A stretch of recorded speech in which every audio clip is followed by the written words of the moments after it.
Halo, Assalamualaikum semuanya. Perkenalkan nama aku Dalilah Fariha Yakin. Dan di kesempatan hari ini aku akan memaparkan beberapa materi. Materi ini merupakan tugas dari mata kuliah Digital Jurnalisme dengan dosen pengampu Ibu Dr. Roziah SPD MA. Dan materi kali ini adalah karakteristik dan halayak new media dan membangun kedekatan dengan milenial. Baik, tak usah berlama-lama, langsung saja saya mulai ke materi yang pertama. Menurut Dr. Muhammad Arif 2021, pada umumnya kaum milenial ini adalah keturunan dari gen baby boomers dan gen X.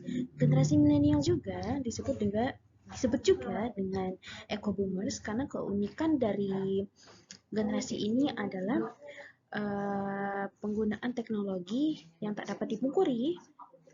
Yang tidak dapat dipungkiri, hal tersebut telah mempengaruhi pola pikir dan perilaku milenial dalam perubahan teknologi ini. Menurut Pew Research Center, generasi milenial digenerasikan pada mereka yang lahir pada tahun 1981 sampai tahun 1996.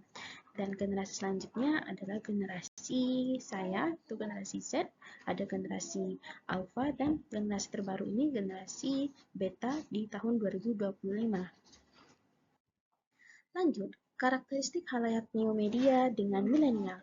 Pertama, khalayak milenial cenderung menyukai media online dibandingkan dengan media massa. Menurut Korip 2020, milenial memiliki perbedaan pilihan dalam mengkonsumsi media dibanding generasi sebelumnya, generasi X. Misalnya, untuk menonton televisi, generasi X berkisar pada angka 80,9%, sedangkan untuk surat kabar di angka 6,2%. Terdapat perbedaan tipis antara generasi milenial dengan generasi X.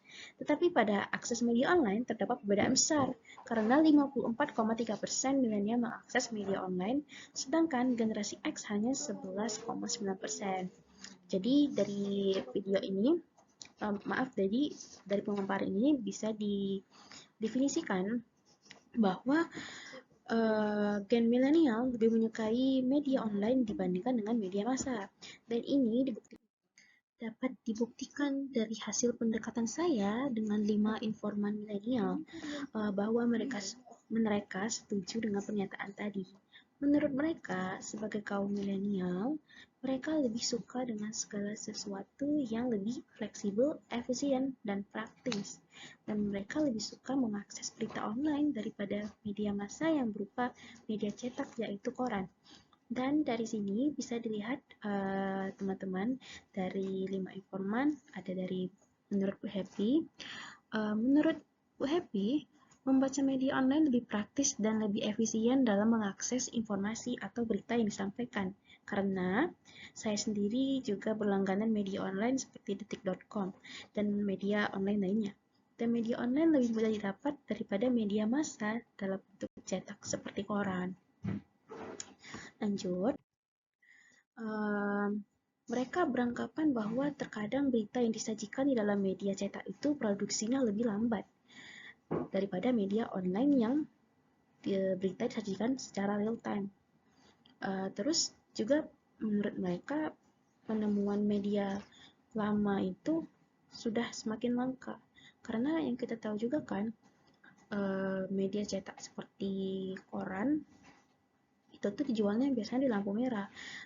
Karena gen milenial sendiri menyukai hal-hal yang efisien, karena menurut mereka keluar dari lampu merah tuh sesuatu hal yang malas gitu, karena udah zaman digitalisasi yang sudah semakin banyak, mereka lebih menyukai hal-hal yang lebih cepat, praktis, dan efisien. Yang kedua, menganggap media massa kurang relevan di zaman yang serba digital saat ini. Maksud media massa ini media massa konvensional ya teman-teman. Dari masa ke masa, perkembangan zaman semakin berubah termasuk dalam dunia jurnalistik yang juga harus mengikuti perkembangan zaman dan pola konsumtif dari masyarakat. Menurut responden kaum milenial sendiri, menurut mereka penyebaran berita melalui media cetak dan elektronik saat ini dianggap masih eksis walaupun jarang mengakses berita di sana. Bagaimanapun juga mereka setuju media konvensional masih ada karena media massa konvensional dianggap sebagai media pertama bagi mereka dan kredibilitas yang disampaikan media lama lebih akurat dibandingkan dengan media baru saat ini. Dan menurut mereka, penyebaran berita di media massa ini lebih efisien tergantung pada tempat tinggal masyarakat seperti beberapa desa yang mungkin belum bisa mengakses internet. Karena penyebaran di media baru ini banyak menggunakan penyebaran berita berbasis internet. Dan di beberapa tempat mungkin ada yang belum bisa terjangkau oleh internet. Makanya penyebaran dari media lama ini, media konvensional ini lebih luas dibandingkan penyebarannya media baru. Dan bagi kaum milenial yang tinggal di daerah perkotaan yang sudah akses internet atau zaman di tempat tinggal mereka sudah digitalisasi semuanya, mereka beranggapan kalau media konvensional kurang relevan di zaman yang udah serba digital saat ini. Ini menurut pernyataan dari beberapa informan yang saya dapatkan. Lanjut. Perbedaan yang dirasakan kaum milenial dari media konvensional ke media baru, akses berita cepat membuat berita media baru digemari oleh kaum milenial. Setiap individu saat ini hampir mengakses internet untuk menjangkau informasi global dengan berbagai cara. Tidak ada lagi yang dapat membendung pengaruh perkembangan internet dan media sosial dalam kehidupan keseharian mereka.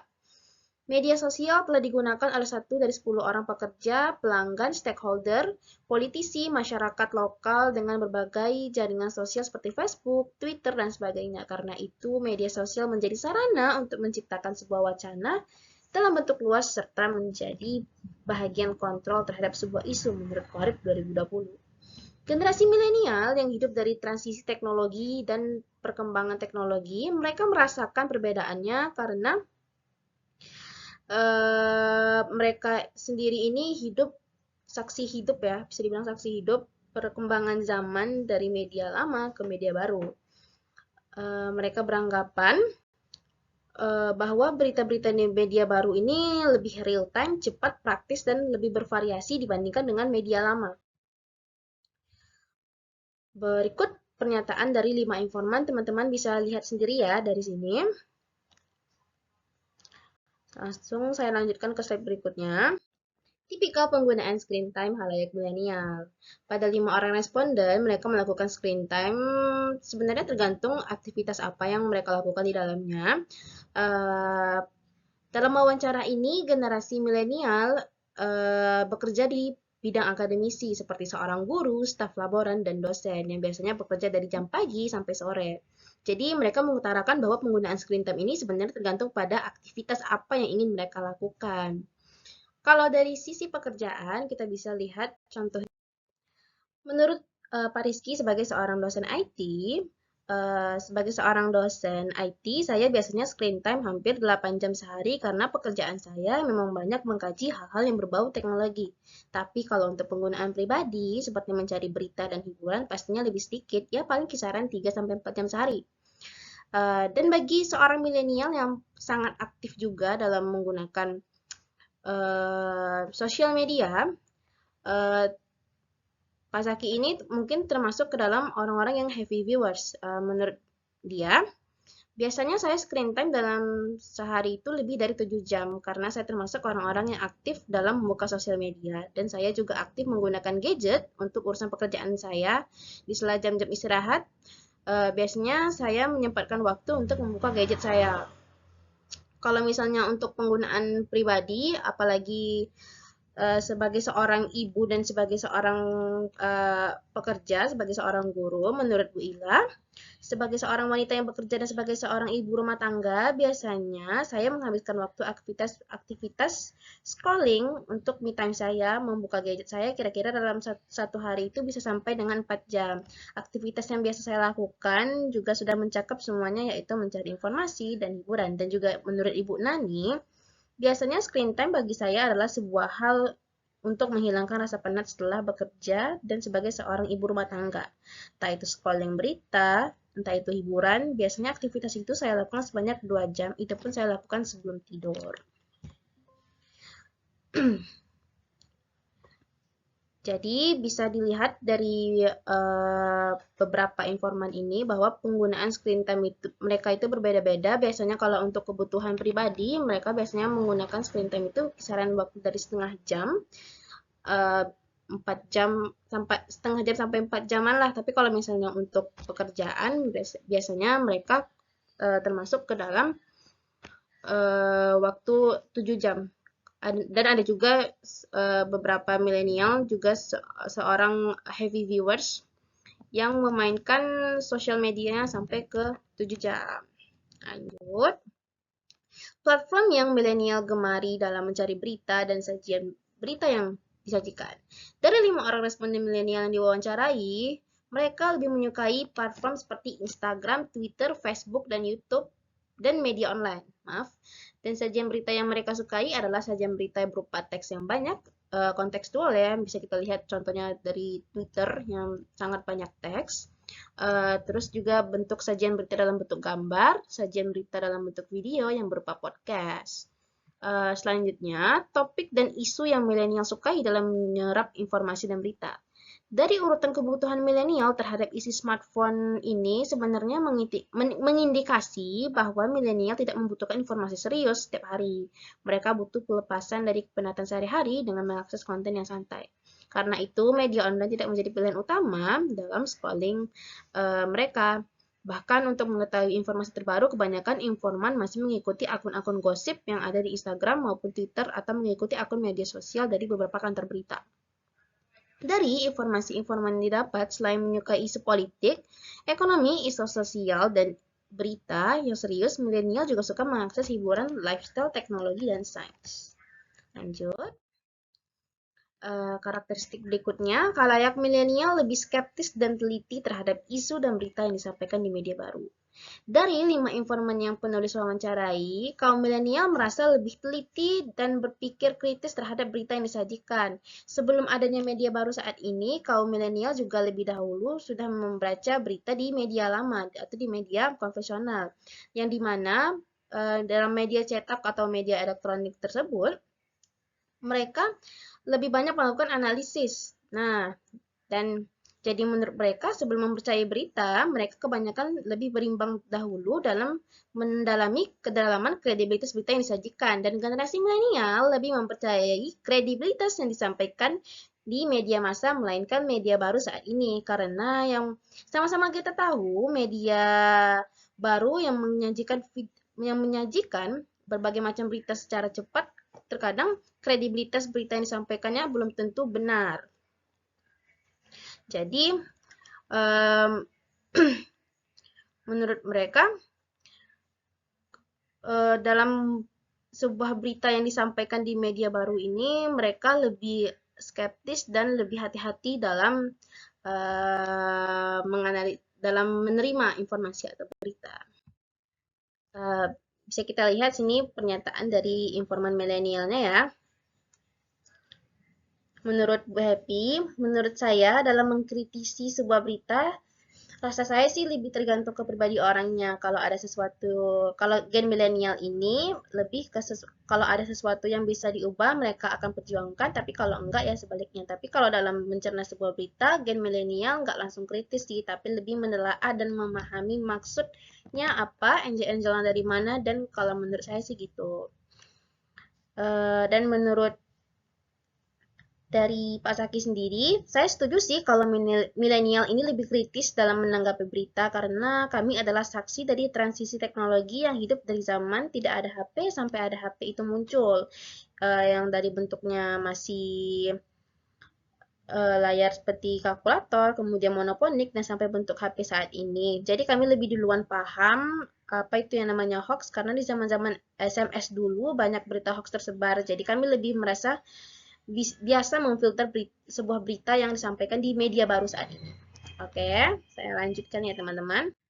Baik, karakteristik berikutnya, khalayak milenial lebih partisipatif dalam menanggapi isu-isu atau berita yang ada. Menurut informan milenial, dalam partisipasi mereka dalam ikut ambil dalam penyebaran berita di range 40-60, 40 pasif dan 60 berkomentar. Dan terkadang dari banyaknya Gen milenial ini terkadang mengkritisi dari segala sesuatu itu lebih kurang memahami literasi dalam bermedia sosial. Dan sebenarnya karakteristik dari milenial ini sendiri, apabila mereka mengetahui segala sesuatu itu dapat dikritisi dan memberikan perubahan, biasanya mereka akan memperjuangkan, ya seperti berkomentar atau memperjuangkan segala sesuatu. Tapi apabila dirasa tidak bisa diperjuangkan, maka mereka biasanya lebih memilih pasif atau menerima saja. Jadi halayak milenial ini kalau bisa dibilang 40 pasif dan selebihnya berkomentar. Lanjut.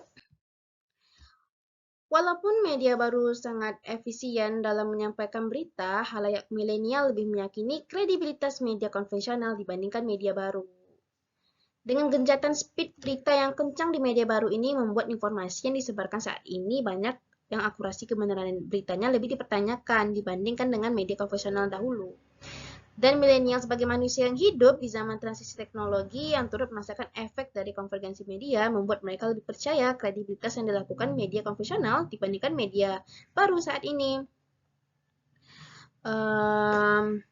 Menurut 5 informan mengatakan bahwa produksi berita yang dilakukan oleh media konvensional dahulu tuh lebih banyak ya melakukan penyaringan berita, contohnya oleh gatekeeper dan gatekeeping, di mana mereka lebih memiliki etika dan regulasi yang mereka pegang sebagai seorang jurnalis.